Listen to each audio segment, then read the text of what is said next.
E acaba de anos que asa está existir e botar com nós nos treinos na semana, pero também de weekend, dus normalmente nós treinamos já sábado, já domingo também. Do que de tata e grupo de já domingo a schrijven já sábado e botar com nós em diferentes categorias na de weekend também, começando na 2019, 2018, teco 2022, 2021 e o grupo não agita treino como time para preparar para torneio na internacional. Maneira como essa vaga asa está na Miami, na meia aqui e também está visitar diferentes outros países internacional para se na dona uma dona exposure na young caba para over na grande para uma de seleção e acaba na tinha experiência de viagem de compreender outra cultura para hoje via na Aruba ama botar aqui uma dona hoje bom e ora expose na iPhone na tawaco tem milhão conosco e esse significa que over na bimback na tenho outra antiga mais duro no escola de futebol sempre está open para so mirando e contato na conosco tem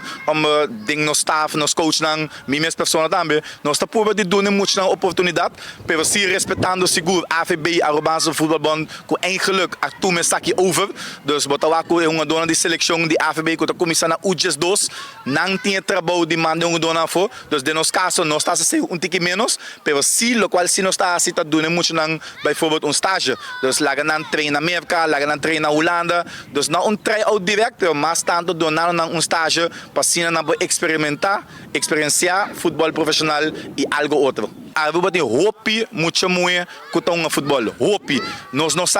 timbia nós não tá querer pensei em futebol feminino botou agora nós selecionam UJ4 UJ5 UJ7 essa seleção damas grande botou agora não tem bom time não tá bem com bom resultado passou futebol na Aruba e damas não tá mix na outro país não tá tendo e damas não tá damas aqui não se botou muito mais com qualidade botou com muito homem e aceita ajudabo te ora botin 5 16 anos que devem ter campeonato de damas com girls only, pero por mim que sei tudo muito bueno então um mix e botar waku jugando com muito homem te ajuda nang de desenvolvimento. Sofia, desde quando a começou a futebol? Desde 3 anos.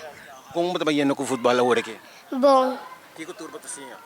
Me tinha skate, me tinha dribble com bola, me tinha dominar e me tinha também copo com cabeça. Como bem para decidir botar bem futebol, não haver assim outro deporte? Me dota primeiro me dota bailar, pero depois me começa a meu primo hunga, ando me gusta, ando eu me bisa me ela, me quer, ando eu ela em caminho